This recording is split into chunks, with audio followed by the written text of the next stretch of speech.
I always try to teach my student in activity-based method. Hi guys, this is Jubair and today is day 1 of my sharing teaching practices.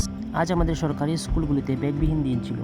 তার জন্য বিভাগীয় কর্তৃপক্ষ আমাদের কিছু কার্যকলাপ করানোর জন্য বলেছিলেন। আজকের টপিক ছিল দৈনন্দিন জীবনে গণিতের ব্যবহার।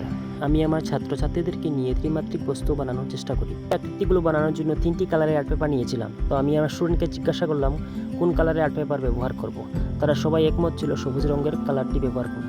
আমিও চাই যে তাদের পছন্দের একটি কালারের আকৃতিগুলো বানাক। তো তার জন্য আমি সবুজ কালারটাও তাদের পছন্দ মতে নিয়ে নিলাম।